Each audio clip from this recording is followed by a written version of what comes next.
ladies and gentlemen, boys and girls, children of all ages, we are Nick with the goofy energy. Look at Ralph. That's awesome, dude. I love What it. the fuck is Ralph that, comes on screen jiggling his banana like fucking Jeffrey Tubin, man. Hey, man. What's good, everybody? What's up, good, brothers? What's up? What's up? Holy What's shit! going on? All right, real quick, funny story. Just kind of a funny story because I think out what happened. So there's no secret that Saturday night we drew Nick and we all drank heavily. Some of us more than others. I was really lit. Like I was really fucked up. I mean, I can't believe I made it back to my hotel room. I was shocked. I had some little hottie ask me if she could help me back to my room, and I'm like, I told her, I said, you can be my daughter. You get out of here. Oh my god, Russ, So what were you doing, man? I said, you go somewhere else. You can't mess with me. You're like a little kid. Go away. Hey, she was trying to get her fucking Girl Scout badge for helping a senior citizen. That's exactly what it was, probably. Because it was, Russ didn't mention it. This was at 2 p.m. She's right, like across the street. Right, the look on her face was kind of like, I was just gonna help you to your room, but I'm like, you sure you were? Russ is probably like Russ drops his whiskey. This girl hands it to him. Russ is like, gosh. hey, look, man. Hey, I'm a married man. Yeah, Russ is like, I'm flattered, really. I'm flattered. But, I gotta let you down easy. She like has to go and like shower because he feels so gross. And she did have this look of like she wanted. I to me, she looked like it was kind of like the uncomfortable smirk, but like I didn't, or she was trying to keep her laughter in. I don't know which one it was, but I. So yeah, I'm sure you would have, Anna. Anyway, you could have saved yourself so much awkwardness by just saving that story. I was. It doesn't matter. I was so drunk. I was past awkwardness. Like I couldn't. There's no way I could be embarrassed. I was so fucked up. I couldn't be embarrassed. I was like, I'll buy embarrassed now. But then that night I swear I thought Nick said we were starting the show. We're gonna do the show. Oh my god, dude! I thought he said we were gonna do it at like 10 o'clock. And I don't know why I said, but I thought about it. And I said, you know what? I was so fucked up. I probably heard him say something else at 10 o'clock and thought that's what he meant. I said, man, I was so gone though. Oh. Good times though, yeah. I say usually I'm the last one on, but man. Well, do you want me to get to those 9:30, 10 o'clock discussions and what we're gonna be doing? We can do it if you want to. If you want to do it now, you won't wait a minute. Or do you want to just wait and bullshit now? Well, that's bullshit for a little bit. Did any of you guys watch that Flash movie on? No, not yet. I have watched it. Either, man. I watched it. I'm not gonna lie to you. I watched it about 2 months before it actually came out. Okay. And I thought it was trash then. And I'm not even concerned with watching it now. And I think it's probably gonna be trash now. Yeah. That's like me with that last that Rise of Skywalker Star Wars movie. I've only seen it the one time. Just like can't even do it, man. Can't. Yeah, it's punishment. It's like it's like watching your beard grow. Like you just want to sit there and just get mad. The freaking he's like watching your beard grow. Blue Beetle bombed super hard too. Oh man, that was probably the most annoying hour and a half of my life, man. Did you see it? Yeah, I did. I heard it was like CW quality. Yeah. See, that was what I was worried about. I thought that could have been a really good movie, but my worry was that because in the trailers, it kind of looks like that to me. Like it looks like it could have been on the CW. It really does. The helmet looks fucked up. The eyes. See, like my thing is okay. Here I am. I'm a boomer. Okay, fuck all you young folks. Like Ted Cord.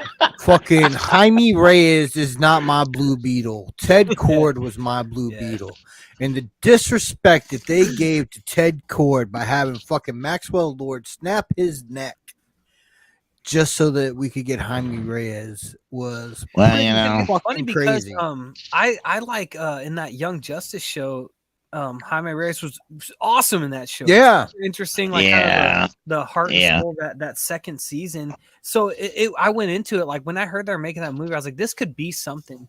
But then right.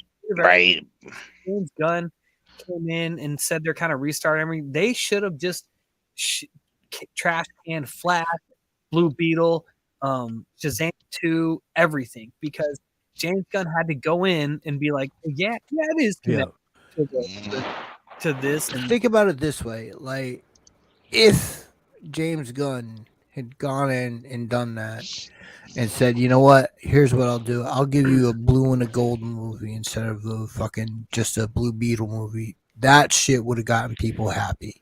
Mm-hmm.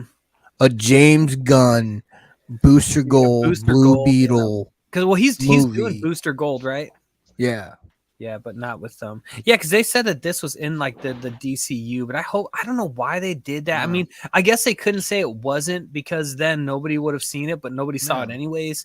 So it's like I think like people are gonna see it. Yeah. I think it was the director who tweeted kind of leading like the week leading up to it. He's like, if I'm worried if people don't see this movie, like you won't get any like Latino representation in movies or something. Like, come on. Yeah, like that was this, like this shit needs to stop. Like it's a huge issue. Like for anytime there's some type of minority representation, like if it bombs critically, then we're told by, and it's not usually by the minority being represented, it's by some it's like the Redskins white some white savior that's either the director, exactly. producer, or whatever. Well, this director, he's like a Mexican dude. If you don't go something. see Blue Beetle, you ain't gonna get any more Hispanic people. Because like this director, like I think he's I don't know where he's from, but he's definitely like Latino or whatever. But it's like it's like don't like threaten people. Yeah, that's what it sounded like to me. Like if you don't see this, like no, people aren't gonna see it because nobody gives a fuck. People aren't gonna see it because they're confused about where this lands in the universe. People aren't gonna see it because it's a character that most people haven't heard of. People aren't gonna see it because the whole DC Films brand is a brand that is known for way more misses than hits. People aren't gonna see it because it's a poor quality. People aren't going to see it. There's just a million other. Nobody's not going to see that. Nobody's going to be like, I would see that Jaime Reyes Blue Beetle movie if there weren't so many Mexicans in it. Like, that's what they make it out like. Yeah. Like if you don't go see that movie, you don't like Latino people. Disagree. That's what makes it sound like. That's bullshit. As soon as you attack it on the quality, you're a racist. Well, like if I was like a studio exec. In one of my directors tweeted that, I'd be like, delete that shit right now, or you will never work with this studio again. Like that's like right. We don't want to be right, but you're a good person, so that's not a studio exec. I felt like that's what we got. Remember the Ghostbusters, the Ghostbusters. I don't even like calling it a Ghostbusters movie. Mm-hmm. Yeah, I hate even calling it because it taints Ghostbusters. But it was I got so angry when people were criticizing that movie, and all I kept hearing was, "Oh, you just hate women being in lead roles," and I'm like, "No, it's just not a good movie. It's just not a good movie. It's not a good movie. Yeah, right now it's not." No, just the movie wasn't good. No, the movie was. The writing was terrible, and there's scenes in that movie where they're like, they had Thor, Chris Hemsworth plays the ditzy blonde, and they're hitting on him and shit, and I'm like laughing. I'm like, I know it's supposed to be funny, I guess, but if you reverse that now in a movie. You have women getting appalled. Like, well, here's the whole problem with that for me is that like I didn't care about any of those characters enough to care. I guess that's probably why they can get away with it. But then, if they're trying to lampoon that situation in the original Ghostbusters, that's really fucking stupid because Janine was one of the best, fucking smartest. Oh, she was so characters. Good, dude. She was awesome. She was awesome. Hell yeah! And like Chris Hemsworth had no agency in that movie until none at all. Possessed. Nope, that was the only good part. Well, I'm not gonna say good part. I'll say good for him because he actually had to do something. Yeah. That movie made me hate Kristen Wiig. Oh, I don't blame you. Her. I loved her. I shed tears when the Rolling Stones played for her on fucking SNL when she was going. When they played Ruby Tuesday. But she's very talented. She's really talented. One of the funniest women I've ever seen. But that fucking movie made me hate her. Well, I don't blame you. I can understand. why. I saw that movie one time, and it just was not a good movie. Like I don't care about the whole gender, color. I don't. Yeah, it's just not a good movie. It sucked, right? That's what I mean. And I think people should be able to reserve the right to decide whether or not like Blue Beetle. To me, there was way too much fake Hispanic, kind of non-humor in there. Was it like how often do you have to bring up tacos? Like enough. Yeah. Was it like me trying to talk to the waitress? Yeah. Yeah. And you're from the Tampa area. Like you should have enough Spanish cred, but nah, bro. That Blue Beetle movie was just not it, bro. That's what I mean. You can't have an opinion anymore without somebody trying to twist your opinion into something that's not what it is. But you're like, no, that has nothing to do with my opinion. But they make it. It's like they want to. It's almost like they do it intentionally because they want to disqualify your opinion. Right. Anything negative opinion against it, that doesn't count. We're DQing that. Get rid of it. Kind of just deflects it to where it's based on anything but the merits of the movie. But it's like I said, I think as soon as James Gunn took over, they should have just been like, we're taking 2 years off, which could be which is going to happen anyways, right? All like the writers and the actors strike. But it's like we're taking 2 years off, and we're going to come back with something meaningful. And because he's had to like go back and forth and waffle and say that these movies don't mean anything moving forward, but then like the week that they're coming out, he's like, oh yeah, they do, because like people want it, because they want people to see it, but so either way, nobody watches them. So I think there was also like he wants to separate. It's an albatross across their neck. Yeah, he wants to separate himself from what he did with Marvel, and that I get it. But why'd you put so like what I saw? You put a whole lot of Marvel-ish type idea in there that I'm just like, I already saw this with Iron Man. I already saw this, and it happened quite a few times, like where you're just not interested in watching the movie. Like, well, it's like with the one thing with him, I'll say that his movies, which is I think he's writing and directing Superman, and then that's the only one I think that he's like that involved with, other than like kind of just overseeing it. But like his movies do have like a lot of heart, so I think that's kind of perfect for that Superman movie. But it's a tough character to do. But like even like his Suicide Squad movie that he did, like I enjoyed the shit out of that movie. He did the first one only, right? He did the first one only. The second one. First one was David Ayer, and then he did the second one. And then he also did Peacemaker, which I was a big fan of that show too. Had a ton of heart. Shit. Peacemaker was pretty good. I was just looking, trying to figure out what was going to come, but they made an announcement about Batman 2. Really? Yeah. Oh, really? Are you doing that? Well, they're doing doing another Joker movie. They might as well. Yeah. Doing another Batman movie. Dude, hey, what if in this new Joker movie, like he meets Harley Quinn and like they smash and like Arthur gets asked for the first time, and then just he's like, look, all is right in the world. I don't want no part of any of that stuff. I don't know. I don't know if that's how it's gonna go, but I know Harley Quinn is supposed to be introducing it. Because Gaga's playing her. So dude, sometimes, Oh, so, I mean, if he smashes, I mean, dude, Arthur Fleck is such a weirdo in that movie. He would like, you could see him. He would like imagine he hit it, and he really did. And he's got her. He's actually got her tied up in an attic. That was Supergirl World of Tomorrow. Yeah. Well, they set up. I felt like they had set up a Supergirl movie. When in the Superman and Man of Steel, when they showed that pod that was opened and everything, so she obviously was in there and she escaped and got off. So she's on Earth somewhere. All right. You know? So they are doing Grant Morrison's Batman and Robin basically. This is the quote from James Gunn. This is the introduction of the DCU Batman, Bruce Wayne, and also introducing our favorite Robin, Damian Wayne, who is a little son of a bitch assassin murderer. Mm.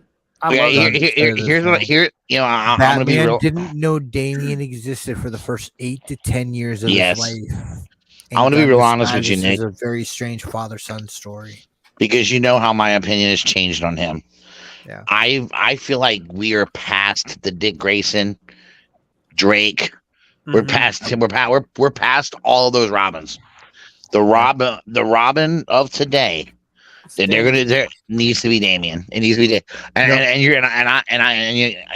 guess I've changed my mind on him. I love that little fucker now.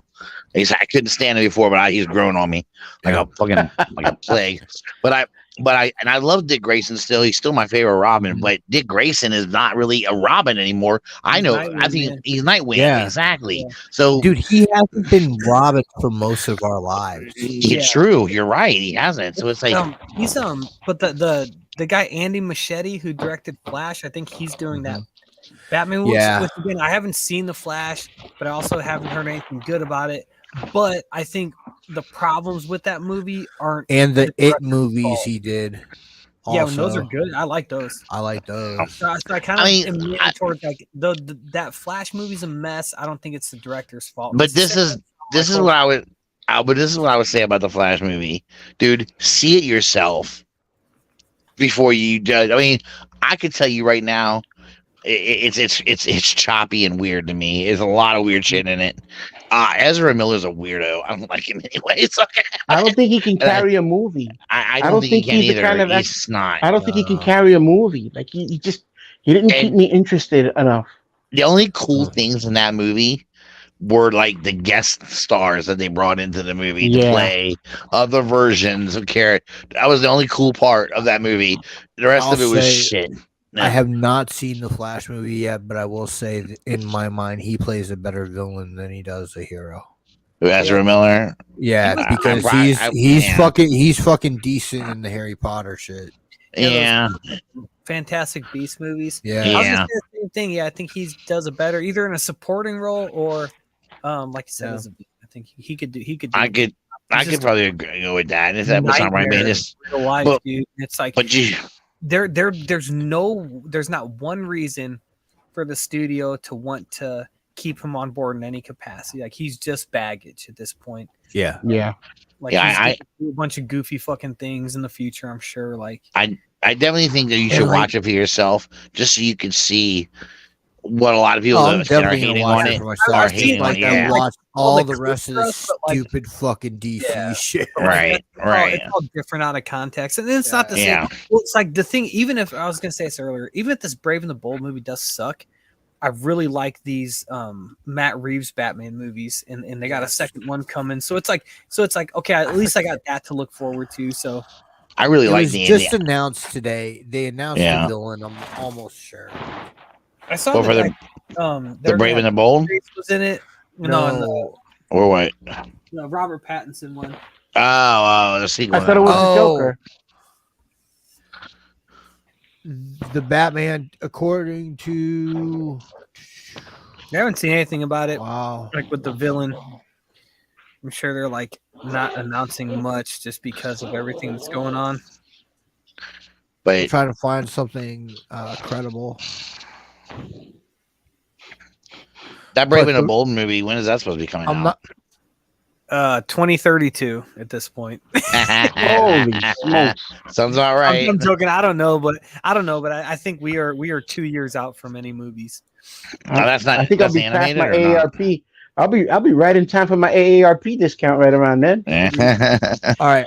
I'm not gonna credit anybody with the rumor, but but what I'm seeing is either Mr. Freeze or Clayface in the next. I saw Clayface a lot. Yeah, I saw a thing that was like, that might looked be like Clayface. Yeah, Clayface. That's true. I mean, they kind of had the Penguin Penguin already in the first one. They had what? Who else was in the first one? Trying to remember he's not half a bad comic book writer either. The Riddler kid, Dano. Yeah, I know, man. Yeah. So yeah, the first one had Penguin, Riddler, Carmine Falcone. There you go. Yeah. The Joker. Catwoman. The Joker from the prison. Yeah, that was at the end, right? I guess that was.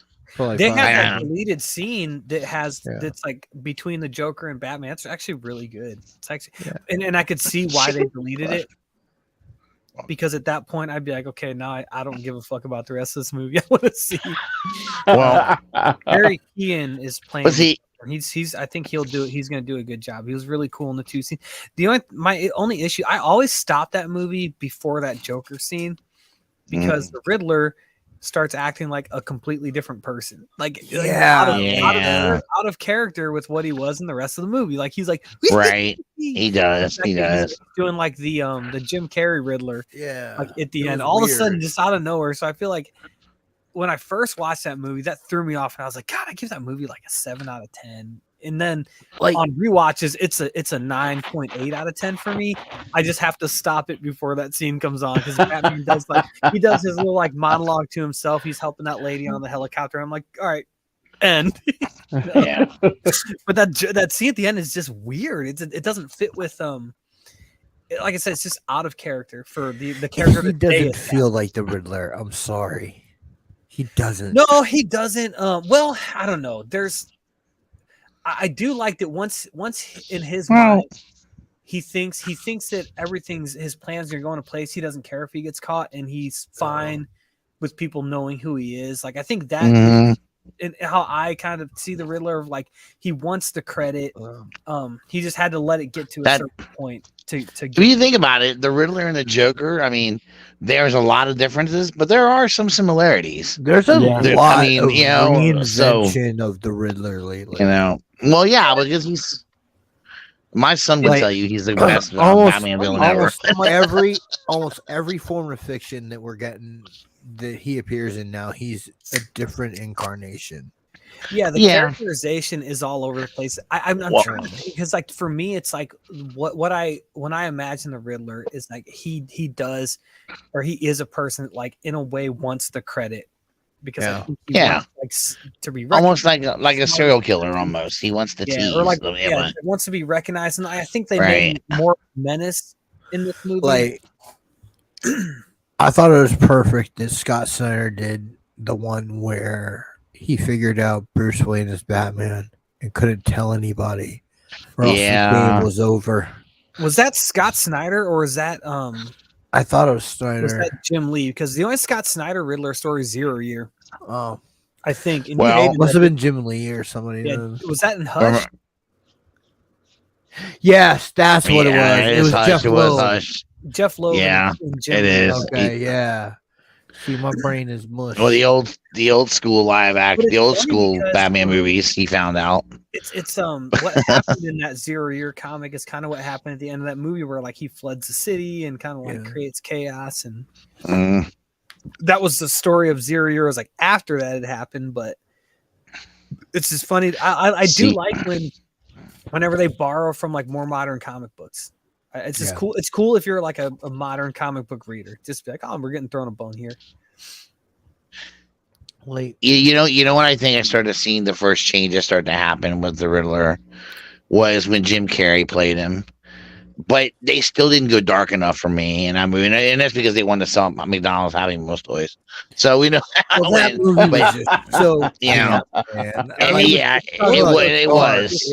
There's not a lot of dark there. Yeah, there's not anymore. They went away from how the first two movies were. They went away from what it was. So you get but he was still more demented than Riddler had been. Although Riddler in some of the comic books was getting kind of fucked up too. I don't know. So, but not as bad. It was weird, man. Something a lot of people don't talk about with Batman Forever is Val Kilmer. Val Kilmer was on a friggin' roll until fucking Batman Forever. That's true. That movie kind of The Doors, Tombstone. Yeah, I think it was Tombstone, then The Doors, then Batman Forever. I mean, Heat. He was right around there. Way back. He was sick in Heat. He was sick in that movie. He was the guy. He was the big guy at the time. He was like I guess now the only comparison would be like Timothy Chalamet, who's just like, oh, they're just in everything. Like he was like of that caliber, and I think he's a good actor. I think he's a really good actor. Yeah, Val Kilmer has put in like some of the iconic acting performances of our lifetime. Mm-hmm. Well, just remember this though. At the time, that Batman role was kind of being sold as you wanted the leading man in Hollywood to play that role. That's what they were trying to go for. Dude, you know? Before what's his name did Freddie Mercury. Yeah, I can't remember his name. The kid, Rami Malek. Yeah, Rami Malek. Yeah. Before he did Freddie Mercury, Val Kilmer was the biographical music star that like nailed someone. Val Kilmer was Jim Morrison in that fucking movie. If you ever looked at pictures of the two of them side by side, he looked like Jim Morrison. Like in the face, he looked like him. It was weird. Dude. The Doors songs in that movie. Yeah, he was good. He was really good. That movie was. And then, but before that, he just said, "You know what? Fuck y'all. I understand that I've been doing all this dorky shit since I did Top Gun. Let me go ahead and drop Tombstone on you." I know. And fucking good. Tombstone's a good movie. I remember some of his older shit. Like he was pretty epic. Like. There was this movie, I think it was called, what was the name? Something Heart. Ironheart. Oh, fuck. I know what you're talking about. He was a Native American dude. Yes. He was a descendant of like an ancient tribe. What the hell was the name of that movie? Something Heart. He was in The Saint. Yes, he was in The Saint. He was in The Saint. That's after the fall. Yeah, and you look at like his body of work, like even his like bad movies, but his good movies like were really freaking good. But like even on like the downward decline of what we would consider his career, with some bangers out, like right after like 2 years after The Saint, he went ahead and dropped fucking Wonderland. I never saw that. That was pretty where sick. He played fucking John Holmes. Yeah, that shit was sick. That was, I'm telling you, Val Kilmer like needs to be up there with like fucking De Niro. That's tough, man, because the performances, he's had good roles, but like that De Niro's that's some next level shit right there. Career, man. 50-year spanning career of just bangers and De Niro, and De Niro's done some duds but like does the tragedy of Kilmer kind of add to it too? Yeah, that's something, man. Yeah. And I was glad he was in that newest Top Gun movie. At least in the fucking documentary on Amazon made me cry like a little girl. Oh yeah, dude, that's terrible, man. That's terrible.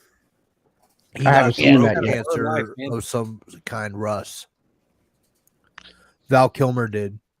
What was that? So Val Kilmer got like some kind of throat cancer. Yeah, that's why we see him in the Top Gun. I mean, he's in the new Top Gun movie, and he really is. He's got like the ascot to cover up the fucking thing. Yeah, he had to talk to him. Yeah, it's a shame. I want to say it's called a stoma, but I'm not sure.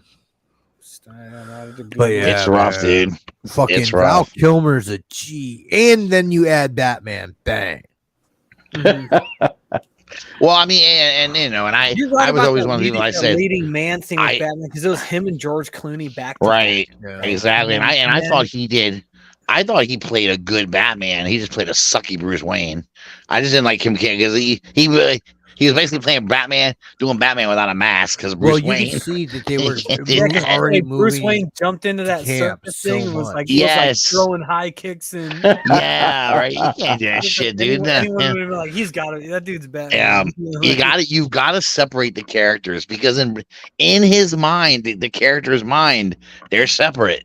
You know, he puts on that mask, dude. He's a different guy, man. And I think obviously Christian Bale's Batman nailed that the best. No, Christian Bale was really good because there's like this. There's three of them. There's like the true Bruce Wayne, like who he is as Alfred, and then there's like the fake Bruce Wayne, which is the public persona that he puts out, right? Like he's just a fucking idiot and a goofball. Yeah, and then there's Batman. So I think they were first to do that, and then I think it's funny because the Matt Reeves one didn't really do that, right?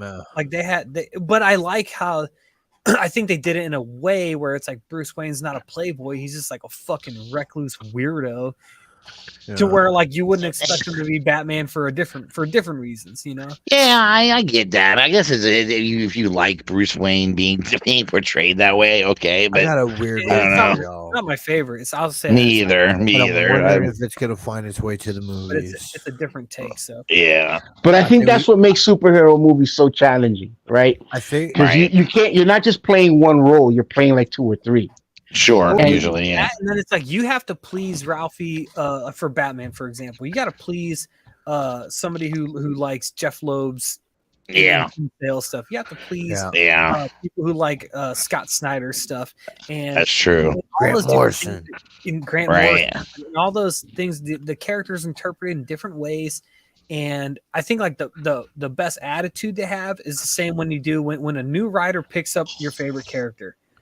You expect it to be different. You expect it to be a different take, and you kind of just know to appreciate it for what it is. And I feel like if you look at movies the same way, you'll probably enjoy them a little bit more. Yeah. I hate to say this, but DC is famous for rebooting their comic universe every drop of a hat now with a crisis. Well, and we just had the Dark Crisis, Rebirth, New 52, Dawn of DC, all that shit. But anyways, what I was trying to say is like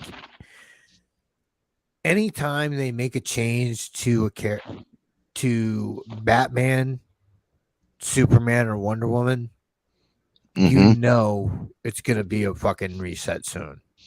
True. So in the comics, good point. They've given Batman a fucking robot hand. Oh God! Like fucking Luke Skywalker, full on robot hand. Yeah. Man, and he's like keeping a bionic a secret from everyone. We got like a bionic Batman now. Yeah. It's some crazy shit going on, man. Like they basically had a story. Do you guys know Batman of Zur-En-Arr? No, I don't. Batman what? Batman of Zur-En-Arr. You might have seen the Todd McFarlane figure. It's the one that's red, yellow, and purple. Mm-mm. Oh Lordy, I'm gonna have to pull this up. Here we go. Nick, I know what you're talking about. Sorry, I was it's okay. helping my son. I know what you're talking about. Here we go. But this way, this isn't the one where he's Hispanic, is it? If only it was that kind of cool. He's gotten so many different versions, and I'm just like, all right. Okay, so how this started? Can you see him? I do now. Okay, that's the Batman of Zur-En-Arr. Zur-En-Arr stands for Zorro in Arkham. It was a key phrase that Batman used because during the 50s and 60s he was going through psychological fucking like training to be able to withstand any kind of psychological torture he could be thrown at. Like people like Hugo Strange, Dr. Hurt, and all this other shit. So like they were attacking Batman psychologically and shit. Well, Batman decided to start a backup personality called the Batman of Zur-En-Arr. Oh. And this is a program in Bruce Wayne's mind that if Batman ever goes too far or is ever pushed to a limit, the Batman needs protection and no one else is there. The Batman of Zurin R fucking takes over Bruce Wayne's body and mind, and it's like a backup personality. And it's like Batman, but brutal as shit, you know, just banging people with like spiked bats and shit. He's banging people. Yeah. Banging them. But yeah, God. So like my point was like he's been in a lot of fiction lately, so I can't wait to see like if they do this whole Luke Skywalker Batman bullshit in the fucking like movies and shit. Like, I know, man. Yeah, and it's like it's weird because like I haven't read that stuff, so I wonder how I'd feel about it. Like I didn't read because I know Matt Reeves and Robert Pattinson both like in interviews have been like we're really interested in this like Court of Owls story, and I'm just like fuck yes, dude. Please. You know what? Like that's one of like the more recent Batman stories. I think it's like one of my favorite. It may be one of it may be if not the best, maybe one of the best, one of the best ones ever. It's to me, it's not like one of the best new ones. Like to me, it's one of the best. Nah, I think it's just so interesting and just fresh and new and it's like I was reading that. You know, as it was coming out, loved it, and that's why I have that attachment to it. But I wonder, like how something like this, like you know, like what other people see that. Yeah, like, who the fuck are these guys? Like, I don't know. Like, whose entry point is to me they could, because to me, like that those villains, the Court of Owls, could anchor their own movie. Yeah, you know, where well, gonna be a pawn in it. Mr. Freeze, maybe it's such a fascinating. I don't know. It's a fascinating story, dude. But like that's cool. For me. But then, like how, like what other people give a shit. I guess is my I guess. But I mean, like one thing that Matt Reeves really did well in those movies was to like put together an ensemble cast and make it work. So like I'm not worried about him being able to do Court of Owls because we've seen him be able to keep attention, you know, and make multiple points of focus work. Yeah. So I'm all for Court of Owls. So if I'd love to see it just like these fucking leaks are wrong, fucking sign me up. Yeah, no, and it's like for me, like that'd be like a bucket list thing. Like I could be like, I don't care what happens. You know, James Gunn can fuck everything up. Matt Reeves could get struck by lightning and never make another movie again. Like I would be happy. Say that, but the fucking authority is supposed to be coming. I know. Well, and it's like that, and it's like but like that Grant Morrison Batman run, dude, was so good and impactful, informed so much of like how I view the character. So it's like I don't want to see that fucked up either. And I almost wish like there would be something else that wasn't so near and dear, you know, right? See, realistically though, guys, the problem is with they're like they know geeks like us and dorks like us are gonna watch those movies. They're gonna make those movies to try to cater to the not necessarily a Batman fan, or you know, and that's the problem. I don't even know if it's like catering to them, but like they have to they got to cast a wide net. Yeah. They do. They do have to get casual people in, and I think a lot of times with a character like Batman, I do think that just the name alone is enough. It is. It's be a Batman movie if it looks decent and there's promise behind it. Yeah. It's just I don't know who the villain is. Like I don't. I guess I've given up on my thought that they would actually put some energy into doing any really good Batman stories because. We might love that stuff, but a lot of people that like Batman aren't necessarily Batman comic book readers, you know, and it is tough. And it kills me. What up? I think about what's up, bro? What up, Eric? If like that reveal of the villain and it's one of the talents, I'd lose my fucking mind. It would be so cool.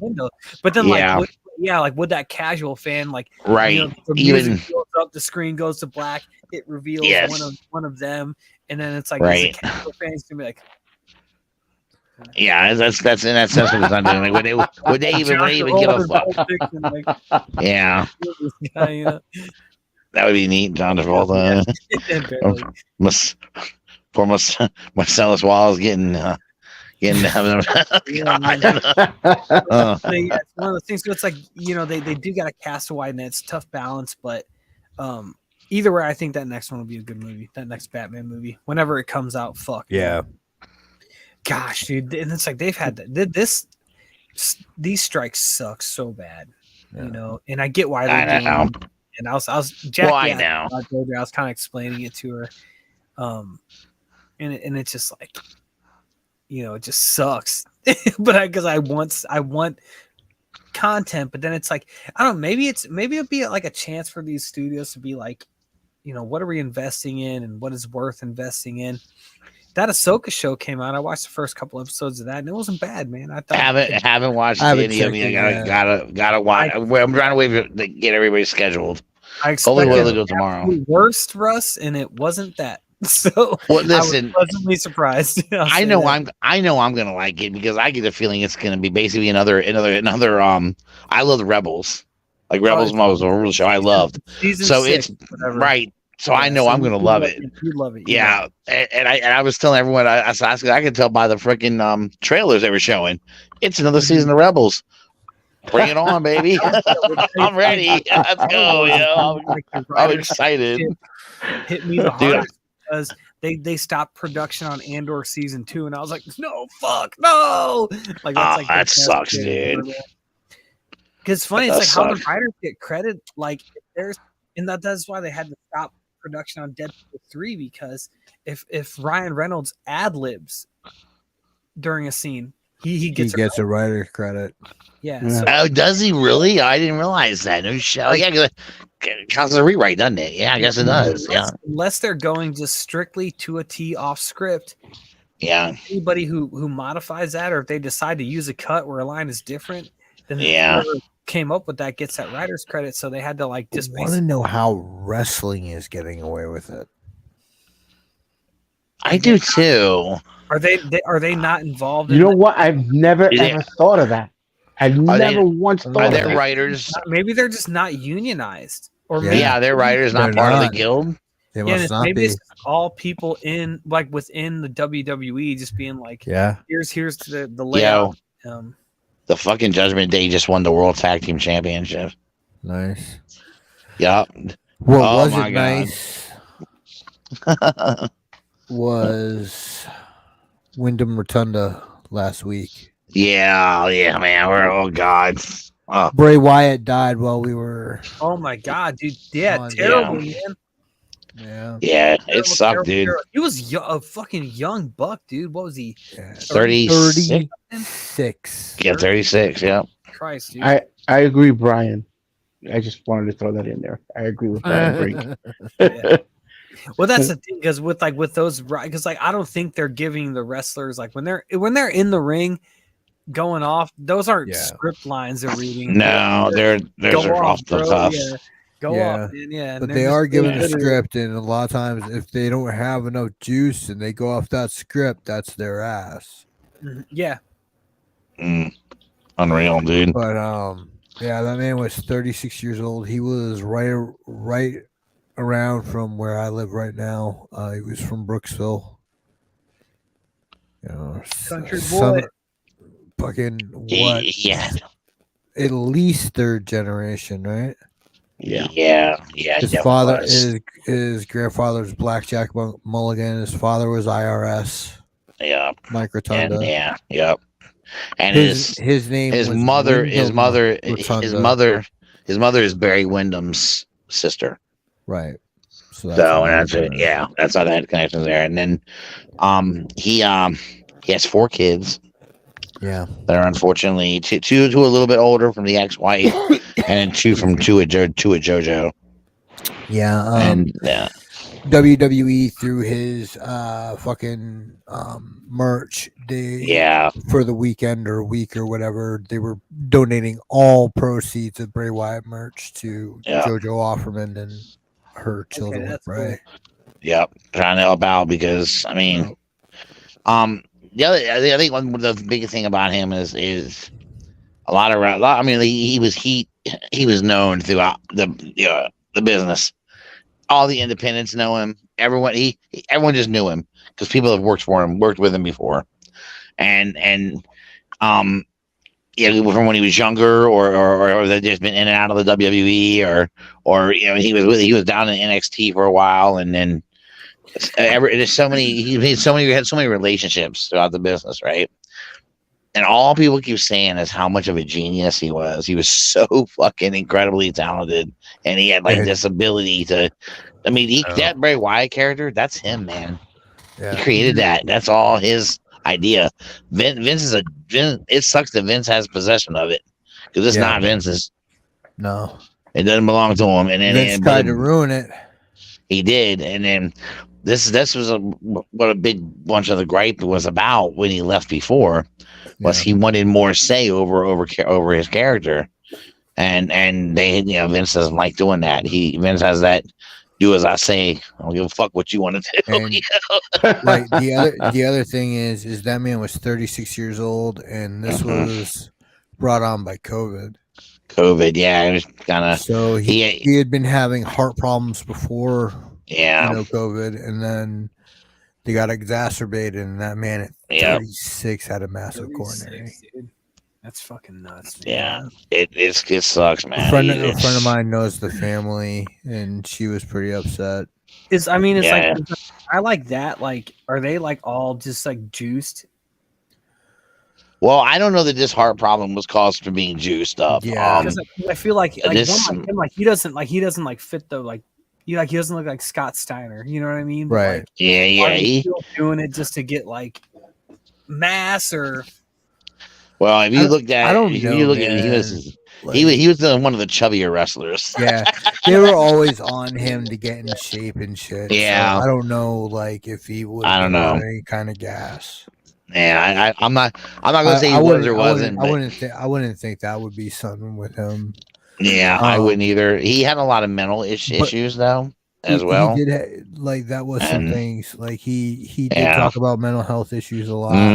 And, that was an issue, but like what they said was it was basically just this long COVID, and it exacerbated his heart issues and killed him. Yeah, Jesus Christ, man. Yeah, I know. There's a friend of mine, like she has that, and is like basically like has like a completely different person because of it. Like, yeah, it has like migraines and shit to the point where she can hardly get out of bed. Like, and I'm just, it's like one of those things where you see it and you just like count your blessings, like. Just glad, like, and it's like it sucks. Like, sounds selfish, but it's like, glad it's not me. I think it's why it shocked everyone so much because, and I don't think anyone thought it was gonna that him having COVID was gonna get as bad as it did, and or have the effect that it did. I think right up until he was dying, they were planning for him to come back. Right till the day he died. Yeah, man. So it's pretty crazy. So it was definitely we had a kind of rough run of pro wrestlers. Yeah. Because we also lost Terry Funk. Yeah. And Terry Funk was like one of those guys that we all.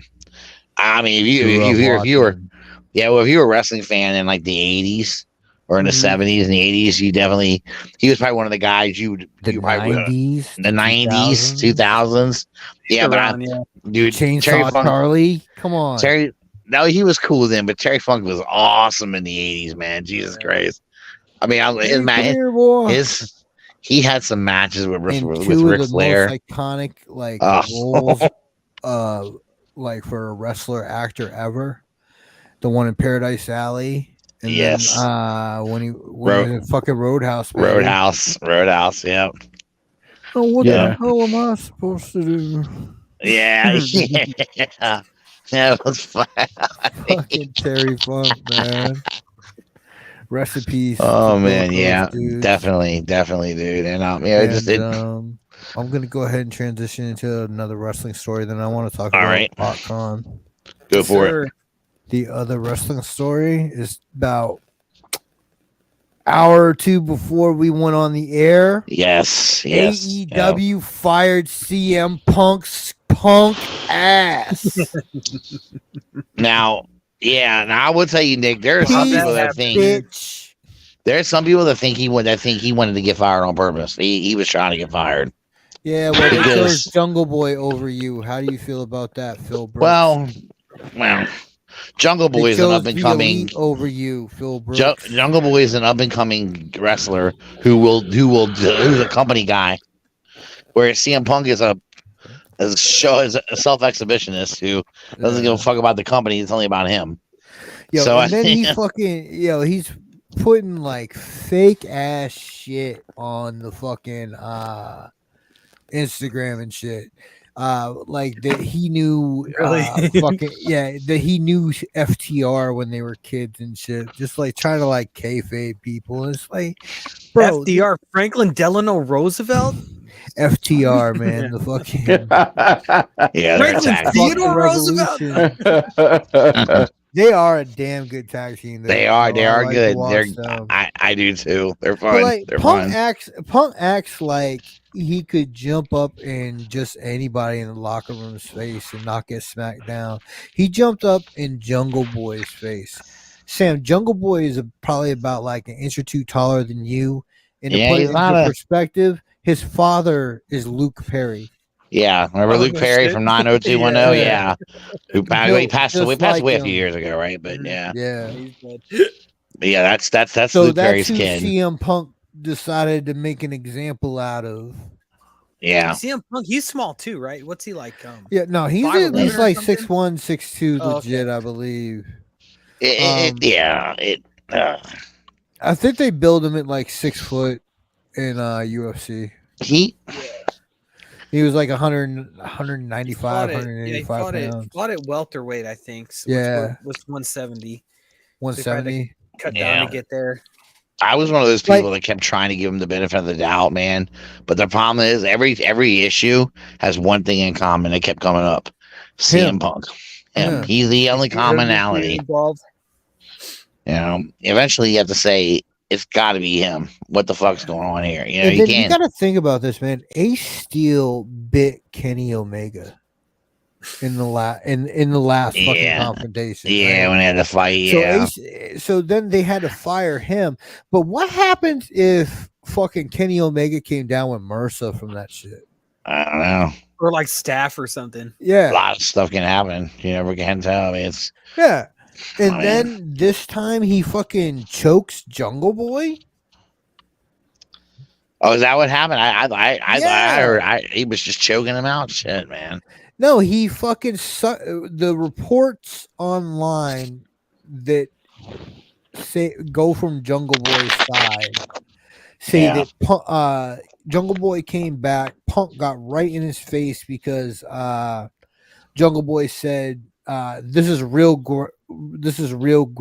glass. Go ahead and cry about it," on his thing right before Punk was coming out, because Punk got him kicked off a Collision because he wanted to do something with glass, and it's Punk's show. It was Punk's show or something, so Punk had like veto. Is this the issue where he wanted to do the broken glass bit? Right. And then so they did it in Wembley, and he said, it's real glass. Cry about it." Right. Gets to the back, and Punk jumps up in his face, asks him what that was about. Supposedly, Jungle Boy says, "I was just trying to get some heel heat." Fucking Punk sucker punches him and chokes him. See, and Tony Khan is yelling for him to get off of Jungle Boy. They get separated. Punk goes after Khan, saying, "I quit." No way. Right. Well, he wanted to quit before. Khan wouldn't let him out of his contract. Yeah. So this is people. A lot of people are saying he wanted out of the contract because he wants to go wrestle somewhere else. Where's he gonna go? Like I don't know. The only place that I can think that CM Punk would be able to be paid in a measure that he would be used to, and that would give him some kind of exposure would be New Japan. That's what I was gonna ask. But I like any kind of juice over there. He does. He does. If he goes to Impact, that doesn't move. That doesn't move. It doesn't move the needle at all. Neither does NWA. NWA is basically internet wrestling. That was like what all the a lot of ex-UFC guys did was go to Pride because they were a name, and they could just have like some notoriety. He could definitely get paid, get some good paydays over in New Japan. Right. But in New Japan, though, he goes around. New Japan, he tries some of that shit backstage in New Japan. He might end up. There's some boys in that New Japan locker room. Oh, fuck him up. Yeah, he might end up in a ditch in Japan somewhere, dude. They got some tough Samoans in WWE. Look at New Japan. They're going to go to the drink. Messing with Haku shows up there sometimes. They're going to go to the drink where they throw all the dead fish heads and shit, and I'm going to be floating in that motherfucker. His sons are there. They're fucking around, dude. Yo, tell me that is not one of the hardest fucking tag team names you've ever heard of. Haku's sons are called the Gorillas of Destiny. That's awesome. and also very Japanese. Yeah. That sounds like an anime. Yes. Right, it kind of does. Man. You know what, Nick? I think part of what makes him appealing and still a draw is all this dumb bullshit. But at the same time, pro wrestling is a business, and nobody wants to deal with a fucker like him in their business. And I just think, this is one of the reasons I think the WWE just. That ship has sailed. They're never going to touch that guy again. If they do, I'll be shocked. Well, I shouldn't say it never will again because they got bought by a new company. There could be some new people that might step in and say, "Hey, we'll bring him in. We'll do something with him." But right now, they still have the McMahons in charge. He has a good relationship with Dana White, as far as I know. Right, he's higher up on the totem pole than Vince McMahon is. See, so there you go. That tells you that So you never know what the fuck's going to go on. You never know. That was the other part of that news was, excuse me, as soon as the news that CM Punk was released was made public, the WWE put CM Punk's alumni photo back up on their website. Oh, Jesus Christ. Good Lord, really? Yo, this is like podcast level drama bullshit. That is such a WWE thing to do too. What a goofball. Let's take advantage of some of this attention. Silly, man. Some silly shit, dude. But so CM Punk has gone out of AEW. And I didn't watch Collision tonight, but I guess Ricky Starks had some kind of promo tonight talking about it, maybe. And I think that's good because, Punk is basically gone from AEW for screwing with one of the pillars of AEW. That's true. True. When they started Ralphie, they had 4 fucking wrestlers, and they were like, "This is what we're going to build the company around: Jungle Boy, fucking Darby Allin, Ricky Starks, and Sammy Guevara." Yep. Yeah. And it was like, we have all this spice. Like we got Sting, MJF, we got Jericho. Oh, and MJF. Yeah. Sorry. Yeah. Yeah. And so, they were like, "Yo, we may have all this for you, but this is the foundation of this company, and right? This is gonna be the future of this company." And they showed it by getting rid of what is arguably their largest draw to support one of those pillars. Well, he's also doing the right thing. He's using the elder wrestlers to help pump up the younger guys that he's got, and create his own stars. And it's something that the WWE should take lessons and remember how to do it.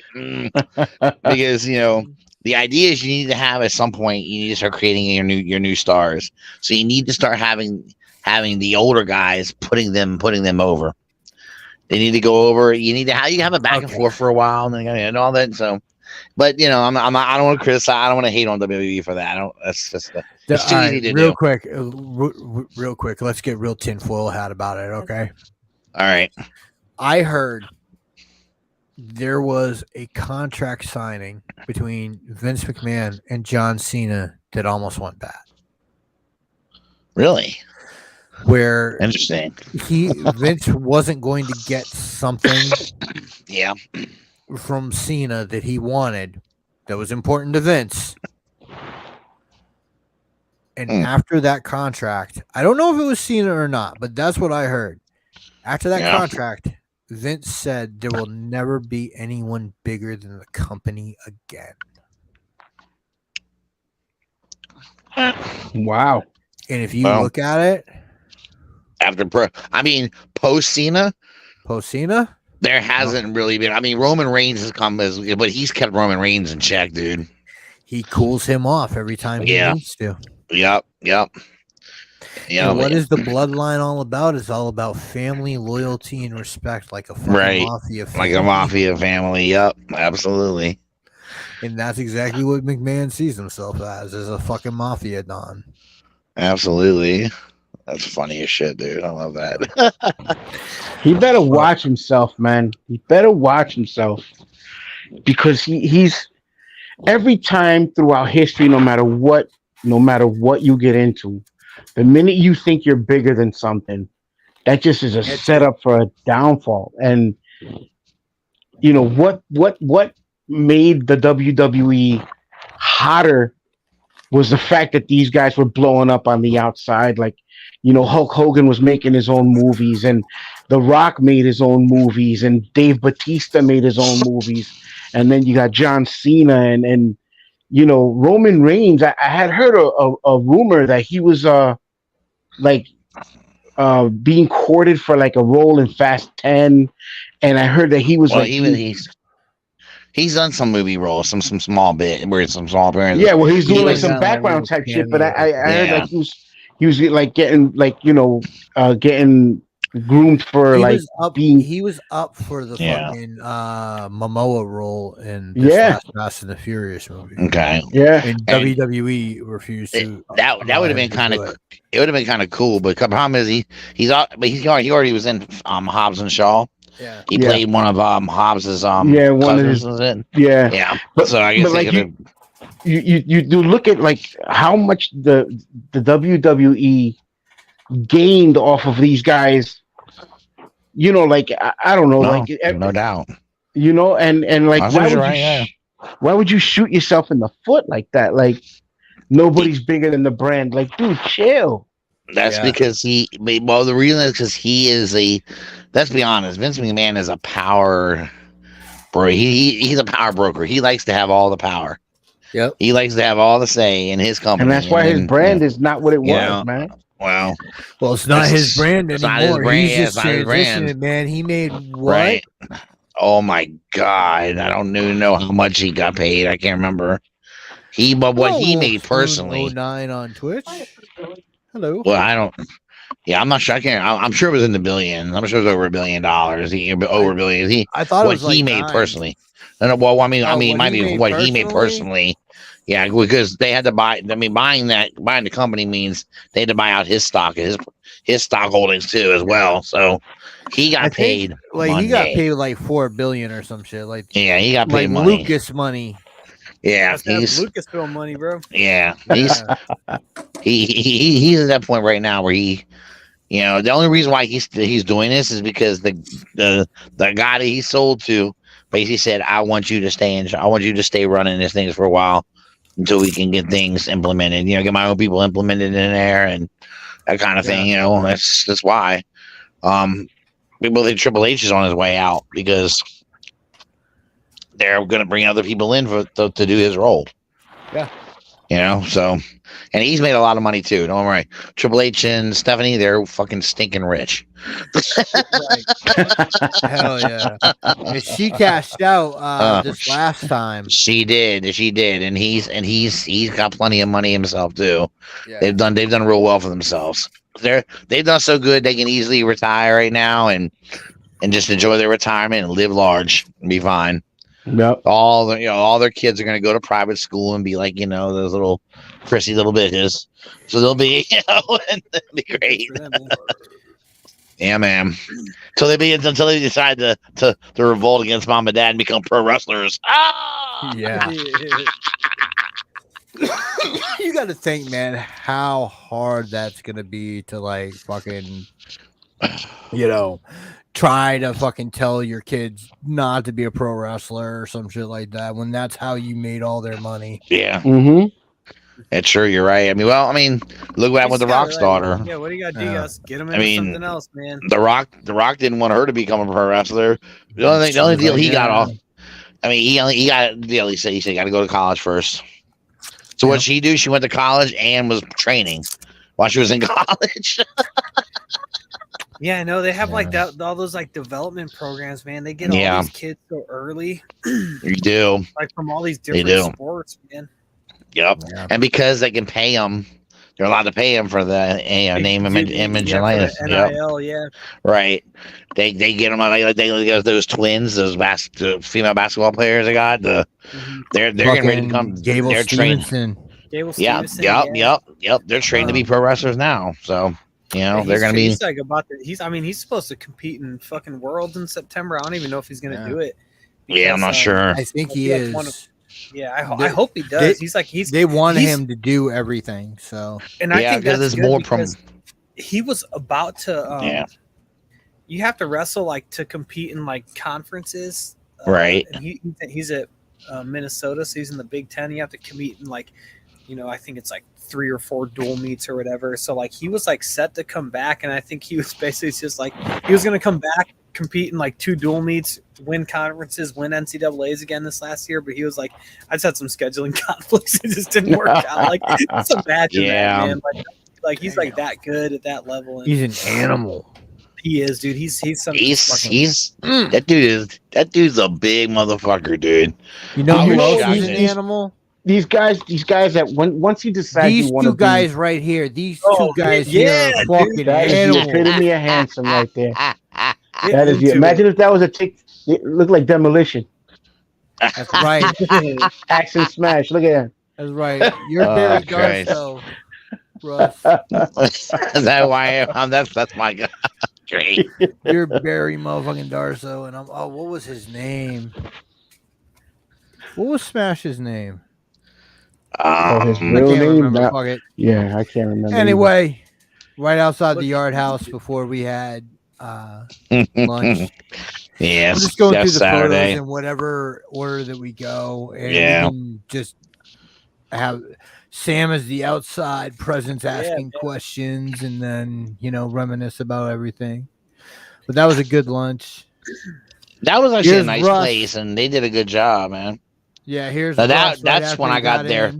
Yeah, that's when I got there Friday night. I said I was going to try to be better about photos, and I think about. Did you go down there solo, man?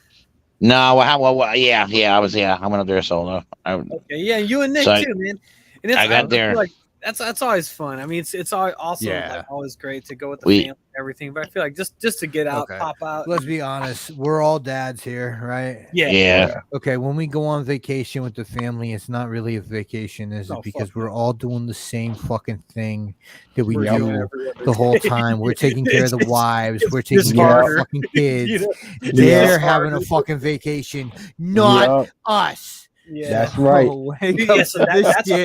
This is hard vacation, goddamn. Like the one that I went to, like I remember Jackie's like, well, I mean, like, would the boys like it? And I was like, no. Well, yeah, they would, but no, like, because it's like you just get in party mode and. Yeah, that's the thing. After the convention, that's that man right there, Jason. Who's that? Jason Pritchett. I've never met him in person.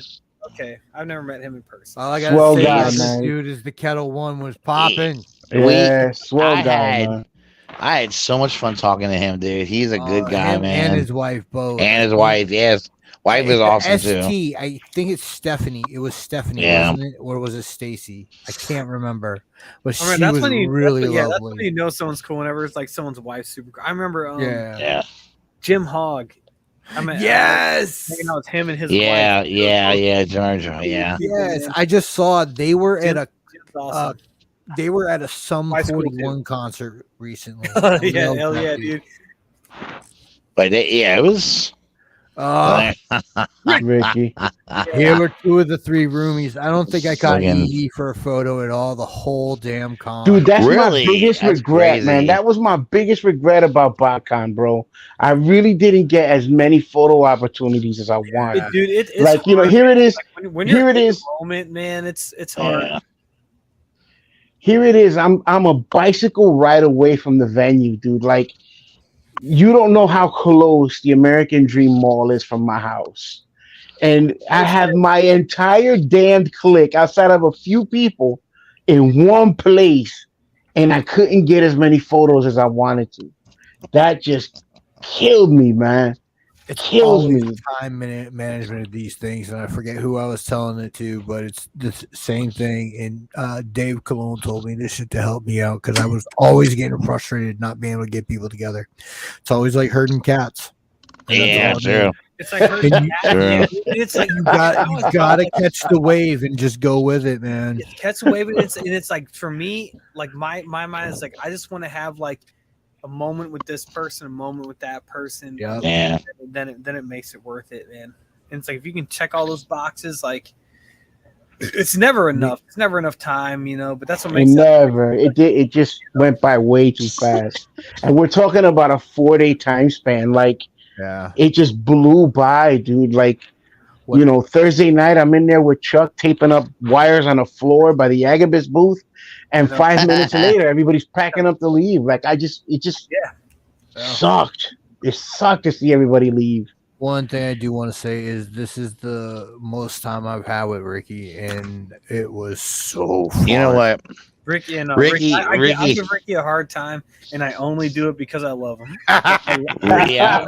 That's a good dude, man. Sam, I'll tell you that whenever I'm around him, I laugh so fucking much. Dude, Ricky cracks me up. I can't. And Like, I I know can't. if Ricky ever wonders if I Oh actually man, fuck with that, and I man! would. Especially the drunker I get, the more funny he is. Oh my I love god, Ricky. dude. That's If I my didn't dude, like him, I man. would just ignore him. But no, Yeah, I yeah. fuck with Well, that he- dude 'cause I love Well, him. He's a good he's dude. not everybody's cup of tea. You kind of gotta you gotta understand that his shit, everything comes out of his mouth is about is just shit talk. You know, but it's funny. Like it's just yeah, but it's funny, that's right? How I grew up in my family, like that's what we all Yeah. did. To each other. So it's like Ricky could have been a member of my family easily. You know what I mean? Yeah, like, yeah. at the dinner table, and we would have made fun of him. He would have made fun of us, and Yeah, he's you know he Yeah, is we such roomed a fucking together, funny guy though. Ooh, we had fun. Man, I think this I'm was glad to see Nick the doesn't have night shoes, man. after the Kettle won. Oh, baby. he going to bed. Yo, good night. To Oh, you, That's my man right there, Froggy. Nick said good night. And Say good night, Remigio. Nick. yeah, man. Oh shit, I can't get it back. Okay, there we go. That's I'm not the telling fucked him up that. one. You tell me what she said. Good luck. She wanted me to tell you Love. She wanted me to tell you love you, baby.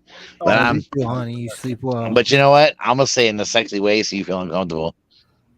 Love you, Oh, Nick baby. will like it, dude. There Yeah. we I know. go. That's kind of true. Nick would like it. Right. You creepy Nick bastard. Nick Anyway. wants to know both of you in, Russ. Come on.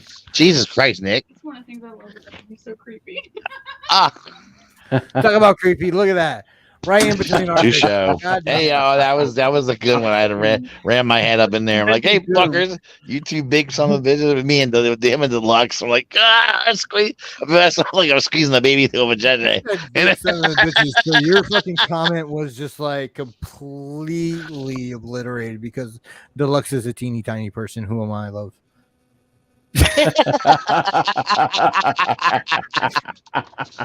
I just like how both of your faces are like with JJ lips, and I'm trying to come out. Fuck you. Oh my god. Squeeze Oh my play. God. You look They like, fucking. you look like Dude, some teenager's first shave job. There it is. Anyway, I was like, get some forceps, man. Oh man, me and this dude had like a 5 good minutes, and I cannot remember his name. Do you remember his name? I don't know, but he looked bent. Yes, we had Oh He fun. tore up from the flow up. well. When I don't know when was that picture taken? Was that before I got there? Probably. Yeah, it might have been. I don't know the order of events. And people, Wow. please feel free to tag yourself and others. Let's see what else. Oh, there we go. Sam. Oh yeah. Yeah, that's fun as cool. fuck. And I saw him Friday night because my first time I saw him was in a rock party, and walked up in there, and they were. It looked like they were winding things down when I walked in there. First I know if I was allowed in there or not. You were like going in there. I'm like, am I allowed in there? I want to know what. You know, I'm mad at me or nothing. But I saw his little ass in there, and I was like, this little motherfucker, what are you doing, man? It's so funny. It He's was cool. good times, man. It's Sam. cool to ask him questions about like the mystical land that is the UK. Yeah, right. Yeah. Especially Kate's like interested in going to Ireland, so like I asked him a couple questions about that, and Sam was like obviously the best person to ask. And that dude is just so much fun to drink with and just hang out with. There's the fixed picture of me and Frogman and dude Rogerio. Yeah. Shout out to Justin. Oh my god. Shout out to Justin. And Justin. That's my man's in them. Dude. Just so funny, man. Justin was cool, yo. We sat down and chopped it up for, oh my god, at that rock party. I think we chopped it up for close to an hour or so, just the two of us in the back over there.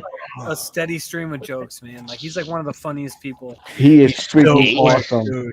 He was awesome. He was running. They got a booth, him and his wife, and they got some, and she makes a lot of cool stuff and sells shit and thank God for Loretta. Yeah, Loretta's cool. Loretta's awesome. And we were okay. One of the negative things about this weekend was the fucking House of Q place in that American Dreams Mall. Yeah. Do not ever eat there. Or if you do eat there, do not get the fucking pulled pork, because I had pink ass gristle about the size of my fucking thumb. 2 pieces I had to pull off my one sandwich. It was fucking nasty. And I had to get fucking Imodium from poor Loretta. I was like, Loretta, my guts are about to go bubble up. I gotta go. Oh wow, dude. She was like, hold on, honey, and she gave me some fucking Imodium. So Loretta, I love you. Thank you, Loretta. That was amazing. That was amazing. And it's funny you bring up food, because that's what me and Justin were chopping it up about. As you can see, we don't miss many meals, and all we did was just sit there and talk about all the neighborhood restaurants. Hey, look at this. My man Wolf. Even though Wolfie was there, it was a good time.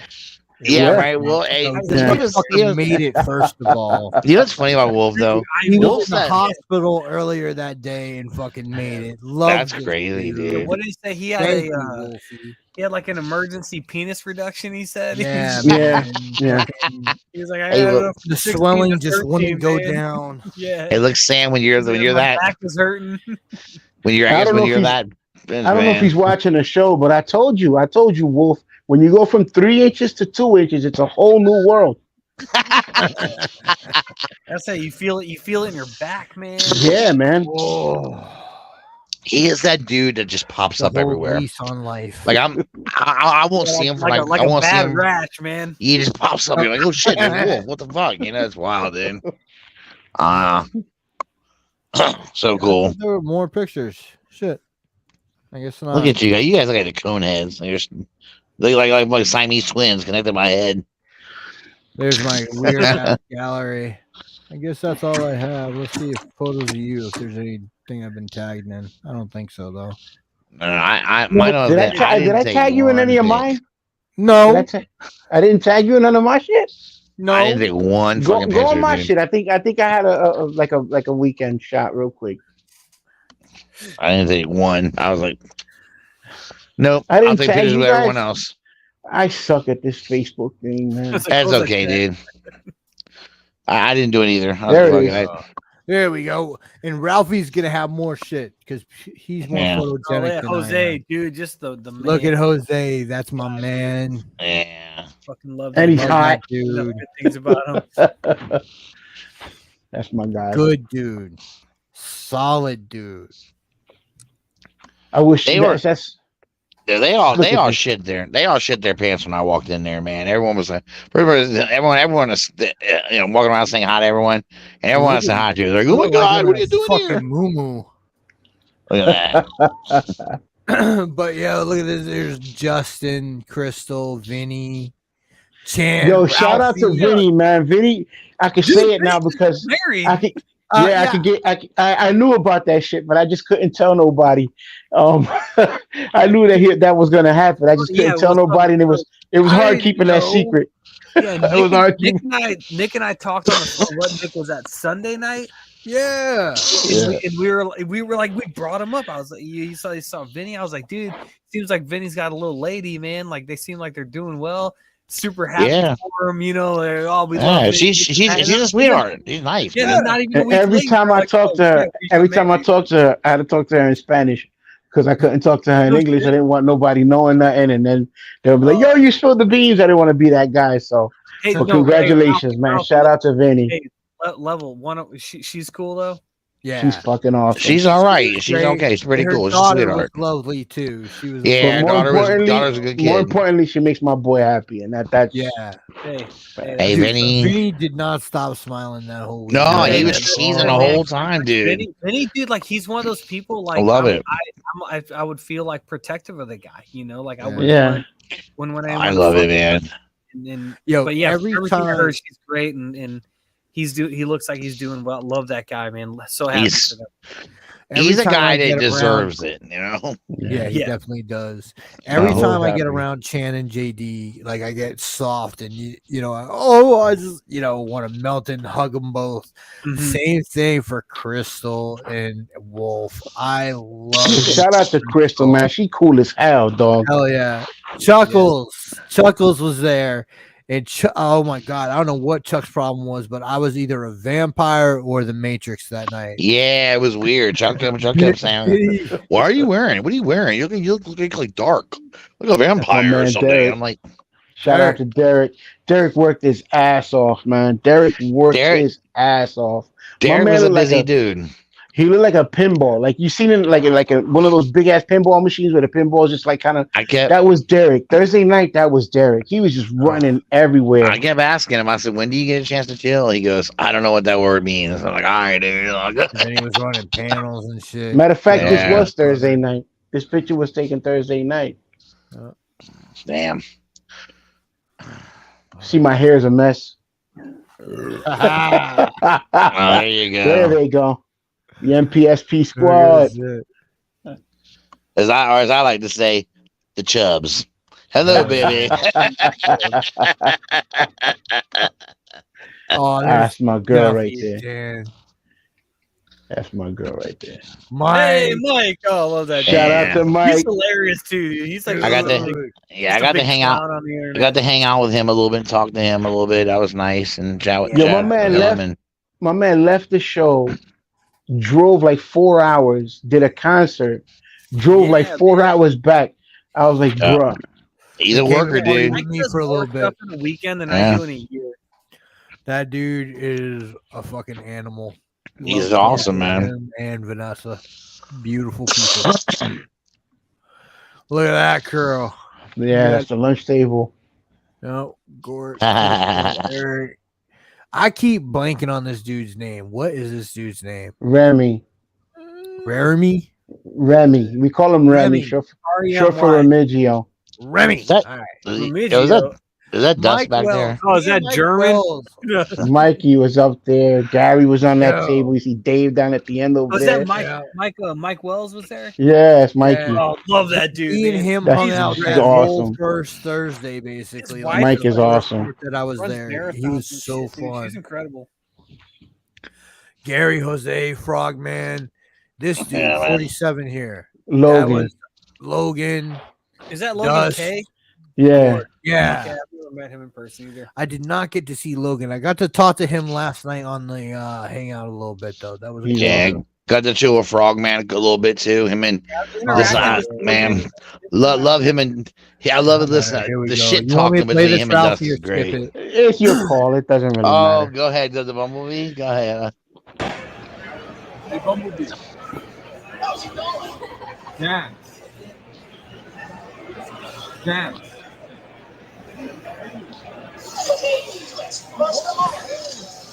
All right. Fuck you, Bumblebee. All right. Back to the game.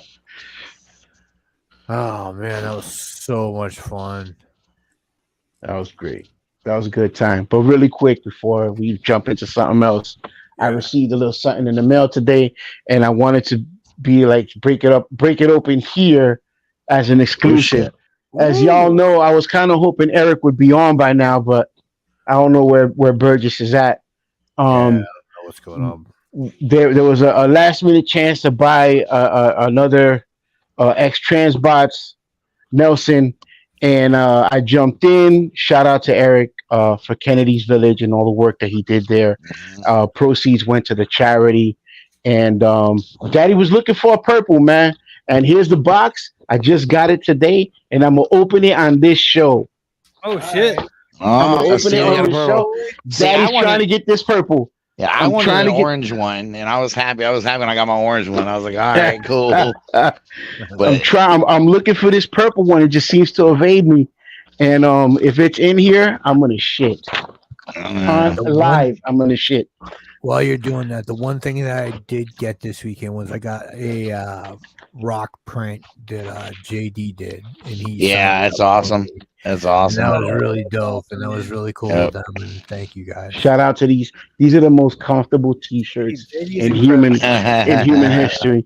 But here it is. Here it is. Let me see what it is. All right, let's see what's Daddy's hoping for this purple. Come on, let's go. And it is. Hold on. Where's it at? I can't see it. Is this a chase? No. Oh, is it one of the clear? Oh, is it a clear one? I think I got a clear one, B. Oh shit, dude! Get the hell out of Dodge, yo! Good news, You got the clear one? Normally, yeah, they say on them. They say on them what they are, and this one doesn't say it. No, open that bitch up and see. Oh no, we're not looking at eBay. I'm playing. But yo, that happened, man. Dude, that was crazy when I heard. We were at the party and they were showing us like, because like you had to have bought a rock box to be able to be in between 8 and 10. But after that, they opened it up so everybody could party and be cool and shit. So these are orange. It's orange. It's orange. Okay, that's the one I went. Damn it! Damn it! But yeah, I think it was Jose or maybe it was Chuck showed me on their phone like 2 of them closed for like 500 gone on eBay. Dude. Yeah. I just posted something, and then I it's like that got me to go look at it. There was 4 listings all going from like $350 to $550 of like people selling like the whole set or whatever. And I was like, oh my gosh, man, it's so strange. That's fucking nuts. But then it's like, I mean, you know, if you pay for a shit, do what you want with it, right? Like if someone wants to pay for it. Well, yeah, I mean, hey, if there's someone who's willing to pay that much for it, fuck it. You know, shit, we can say, man. Also, when my kids, man, have their own toy out there and shit. I used to be like that, where I used to be all, I wanted to be all bitchy about how much people were selling shit for them, and I don't know. I changed my mind when I started selling shit. Yeah, I see that. And it's like in the moment, I'm like, look at these people getting. But then I'm like, hey, that's the hustle, man. Hell yeah, that's right. It's a hustle, man. A pre-order, so all the shit I sold on eBay for way the fuck more than I should have sold it for. I'm doing that too. Oh, well, you're selling shit for like 3 or 4 times what you paid for it, and then sometimes more than that. I mean, fuck. But there's somebody willing to pay that for it. Who might say anything? Fuck it. I remember some years back when the Siege Hasbro released the Siege line, and they were doing those little Tetra jets. Yep, they did a Target, no, not a Target, Amazon exclusive Skywarp with the 2 little Target Masters. Yes, yep. Yo, I missed it. I missed on it. Right, I didn't find out about it until like a day later or whatever. some dude on eBay was asking like $250. Yeah. And I just sent him. I just DM'd that dude like, you should be ashamed of yourself. Like, and then I'm just seeing like a couple of days later, there's like 30 of them, and they're all asking $250. And I was like, oh man, Ralphie being Captain Save a Ho over eBay DMs. Man. I just went in on my man, and I'm like, there's scumbags all over the place. You couldn't hit that contact seller button fast enough. Oh my god! It's just funny, man. Ralphie. I'll never forget. This dude was selling an MP Prime, an MP Optimus Prime, and he went at like $300 for the fucking thing. And I just tore this dude a new ass. The funny thing was, cheating it was people. A car of first print. Yeah, you're cheating people and all this shit, man. And they come to find out, it was probably worth more than what. But then I felt bad. Game him. Yeah, well, people kudos to the other people though. We had a whole discussion about it. People got on my ass about it. And say, hey man, who the fuck are you to tell him what he's selling for? I was thinking about it. I said, you know what? They're right. Who the fuck am I? I ain't nobody. Shit.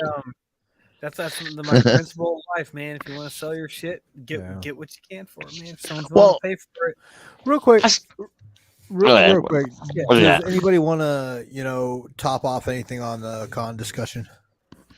Well, I will say this.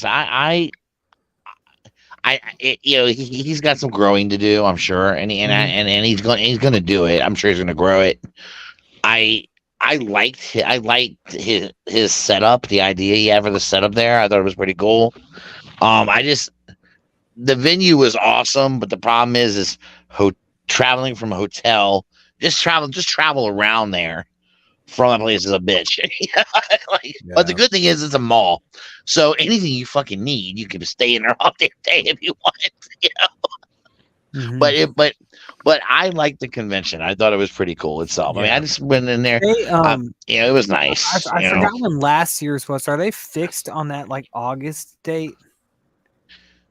I don't know. I think he is. I think that's where he's liking to do it around that time. So, but you can't do that ever, can you? Because when you come back, it's just the worst timing for school starting up, and like super hard to take time off. I wish. I feel like the one in Nashville, wasn't that in October? I thought that one was later. I thought it might have been. That would be great. Like anytime in October would be great. I don't know, man. I'm not sure I think with Hanny right now, it's when can he get the venue for? They want to get. For sure. That is the one thing that I think everybody is pretty consensus about was the venue. The convention itself was awesome. It was great. Obviously, we've seen bigger dealer rooms. Yeah, but I like the dealer room because I like the space. But that's not what we all go there for anymore. Right. Yeah. It's so a hangout, man. Yeah. So I thought that the dealer room that they had was good, but the thing is, man, no way with that fucking split venue shit with the hotel and the convention not being in the same spot. Yeah. Well, it's not just that they weren't in the same spot. Mm-hmm. It's that the fucking getting from one place to another was such a pain in the ass. And, I don't want to be paying, 5, 6, and then 10 to 12, depending as it got later, going back and forth from the mall to the hotel for an Uber every time. Yeah, right. Because there's no shuttle. Yeah, that's what I liked about that. That the DC one was that like everything was there. Like I got an Uber from the airport, and I didn't have to get one Uber until I went back to the airport to leave. Right. Everything. Now the cool thing is once you're at, because you got the big mall, but Ralphie, there's plenty of eateries. So if I could just I live here, right? So I matter of fact, one night I took Brammer out for dinner, and as we're driving, we passed by a legit. He has some banging ass chuletas. But anyway, we we were driving back, and there was a legit convention center right in the center of Sea Caucus, and there's a movie theater there. There's like right adjacent to it. There's a big Embassy Suites right across the street. There's a Holiday Inn Express. Like there's a number. There's like 5 or 6 hotels right around this convention center. And I remember saying to Nick, I was like, initially I thought this is what he was going to get, because in this place I've come here for comic book conventions, and the place is huge. I would have thought he would have chosen a place like that. The mall wasn't always a mall. You know, it used to be something else. It was repurposed into a mall, and it just so happens to be that developer. And it just so happens that they place it in the same place adjacent to an NFL football stadium. Right. So like you have all these weird traffic patterns because you have like 3 or 4 different highways all converging in one place. So the bow ties, just to move around that place, none of that stuff's been developed yet. It's still the old traffic pattern. So, you know, that was just I don't know why. I don't know if that was just a cheaper venue or the cheaper choice, or it may I don't know I don't know the particulars. But I agree that could have been a better choice. I just think a bunch of people and slam them all into one place from all over the country just was a recipe for dissatisfaction when it comes to that. I think it also has to do with how much room he needs. And a convention center, like you can do a convention center, but you might you're gonna overspend on and get way more room than what you need there. So he's just trying to, I think, get what he needs and keep that in check. You know, so I get that. I mean, I'm just saying, like, for concerns for going forward. Yeah, well, I can tell you, if this thing has any legs and it stays successful, he's gonna get bigger and he's gonna have to. Then he's gonna want to know. Right, he's gonna want to know. Sure. So I was asked, and I shared my opinions. Not by me. I was asked by someone else. Yeah. So I shared my opinions, and that's what I said. I said that the venue, you know, you gotta either have it all in one spot, or you have to have easy, free transportation between the two. Right. Exactly. You know, and because this is also the other thing, man, is if I buy stuff at cons, I want to be able to go back up to my room and drop everything off. There's no way to do that when the cons in one place and the hotel's another. And you can keep driving back and forth if you want. Yeah. But that shit'll get expensive. Because you should have told me, and you could have dropped that shit off at my house and accidentally forgot it here. Did I? Yeah. Okay. All I know is Ralphie, I'm gonna be staying in your Transformer room if it's there next year. Let's do it. That's the room I heard. My dumbass parked in the worst fucking place ever, and so I parked way the fuck over here. Conventions over here. I'm way the fuck over here. And I'm like, Jesus Christ, dude. And then I forgot where I found that to be troublesome too. Like because I've been there before, and because I know like how the place is laid out for a person who's there for the first time. You can see a person parking at like gate D and then like walking miles and miles over to the other side of the mall to find where the venue was. I just wish we would have more information, like what you just get, as to the best parking lots to park in. Right. Come into the mall closest to the venue. I'll tell you, the people at the fucking mall guest services shit was a pain in the fucking ass and rude as fuck to me. Because I walked up there, I was like, because I didn't know where the fuck I was supposed to go. Yeah. The only thing I knew about was American Dreams. So I took the fucking first Uber from the airport to American Dreams. And so I walk up to guest services and I'm like, hey, I've been looking around here. I don't see a hotel. And they're like, there ain't no goddamn hotel in this mall. Oh, thank you. Jesus fucking Christ. So I got back on the Uber and got to the hotel in time. And fuck. Yeah, the guy walked in and I asked the dude that was at the little desk there. And I said, where the convention is. He goes, go over there and up the escalator and then to the right. I said, I go up the escalator, I go to the right.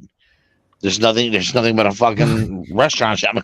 The fuck? Where do I go now? He gave me like the beginning of my direction. That's Jersey. I feel like we're like fucking Karening up the whole fucking thing. We are kind of. Whereas like the truth is like it was a good convention. It was fun. Me too. Saw my friends I haven't seen in a long time. That's true. You know, we had a good time. Yeah. Yeah. I agree with you. But we're probably overpicking. We're probably overpicking. Oh, definitely. But like that's the thing is like we sound like all doom and gloom, but this was a fun fucking time. Yeah, I had a good time. I had a great time. I wish I would have taken more pictures. That's my only regret. I didn't get enough. I didn't get enough photos. I took more than 2 this time. That really kind of broke my heart. Like I really wanted to take more photos. I wanted to get more photos with like more people, like, and I just couldn't. It was just not enough time. I was just too. I was drinking. Like I get to a certain level, I start drinking. I'm not gonna take pictures. I'm just not gonna do it. Yeah. Which I mean, I tried. Okay. Yeah, that like speaks to the thing. Who did I pull the Simon Furman thing on at the door? Was that Ralph or Russ? That was me. Okay. Yo. So Simon Furman was at the con stand, right? Mm-hmm. And so Ralphie's with me, and like we're walking up to the door, and I know I'm gonna get there so that I can open the door for fucking Simon Furman. So I hold Ralphie back for a second. I'm like, watch this. So I open the door and I say, "Here, thank you." It, like, you know, fucking motion him through. He goes through. So I stop Ralphie. I say, "Hey, you know who that was?" And Ralphie was just like, "No way!" And the cool thing, it was Brandon who brought it up to my attention. Fucking Simon Furman and Bob Budiansky were right next to each other at the con. Oh, really? So, yeah, so that was cool. Budiansky's the Marvel guy, and then Furman is the Marvel UK guy and Marvel guy. Yeah, so I think we're really fucking cool. Those guys were underselling, by the way, themselves, in my opinion. But whatever, but I mean, they got a lot. They just want to get a lot of people to get in line and buy the prints and shit. Gary and stuff. Chalk was the fucking mayor of fucking BotCon again. That really? Dude, yeah. He's like really. He seems really nice, man. All right. So funny story about him. So I'm coming out of I went to the bathroom in the mall. I'm coming out of the bathroom, and that, like right by the opening of the bathroom, like in a Hollister. Right by the opening bathroom, there's a bunch of there's a bunch of fucking Aeropostale. There's a bunch of guys just talking, and they basically accosted Gary Chalk. They got him trapped there, almost like where there's 20 questions in conversation. You could tell he's trying to get back to the convention. And at first I didn't recognize him. I didn't recognize him initially. It's been a while since I've seen a picture of him. So out of his Optimus Primal costume. Yeah, I'm coming. So I'm coming over. I didn't realize he was a man. Dude, really? Wow. Talking about anything but Transformers, and he's putty in your hands. He's so cool. Yeah. Well, which makes sense why he looked like he was so hyperventilating, because all they wanted to talk about was Transformers, right? And he's obviously like, yeah, guys, he's trying to get away. Yeah, guys, I gotta go. So I come bursting in the clown. I'm like, what's up, Mr. Chuck? How you doing, man? And I'm like, yo. And I gave him the reason to run away. He's like, well, let's go fucking nut. I'm out of here, dude. I sat there like, Mr. Chalk, we need to go. I sat there in Chicago and smoked squares with Gary Chalk for 2 hours talking about a web series that he did called The Champ. That's so awesome. He is just such the coolest. He's the coolest celebrity I've met at any of these cons. Man, that's pretty badass. That's awesome, man. That's pretty cool. All right, so let's end that there on a high note so that we can go on to something else. That's funny, isn't it, dude? Oh yeah, it's about 9:58 my time, man. Yeah, see, about that time, boy. They call me Big Papa Segway. I was gonna say that was very professional, but Then I ruined Loved it. it. And he ruined it. Yeah. Guys, we're taking a hiatus again. We need to go ahead and take care of some things platform wise with MPSP and hopefully take care of a few things. We're not looking to be away for a long time, hopefully just about a month. Yeah. But we do Sort it out. we do need the time to reorganize and recharge and Come back. hopefully Bigger, Yeah. better. Well, maybe not bigger. I don't know what that means, but better. yeah, I'll be about 320 when we come More back. consistent. Yeah. And I'll say I feel like we worked a better kind of on our own. With Mhm. some people in and out, and I think that's trying to get back to that place. Yeah. Yeah. Yeah. Man, that's another thing. We'll be. Unfortunately, the TNN network's been a failed experiment. Things just on my part, a lot of it, just never came to fruition the way it was supposed to. And, I just think you need a lot more than you need a lot more going into it than just Well, yeah, and what is like I said, I think this Stardust and good yeah. intentions. This show, I feel like we've always worked best on our own. Yeah. Anytime we've had other hands involved or had like we've already been associated, or been associated even with other people. There's been shit that's because of all our hot takes, Yeah. See us in the Yeah, no, but we'll still be around doing hangouts. Yeah. And I like that's what the goal is to do and unbroadcast it. And we were also thinking, because it seems like everybody seems to be able to get on later, that we would probably be starting around 9. We're either going to do a 9:30 or a 10 o'clock start time. Yeah, that's great for me. I think it'll be better. It'll be better and easier for other people, and so we can get more people involved.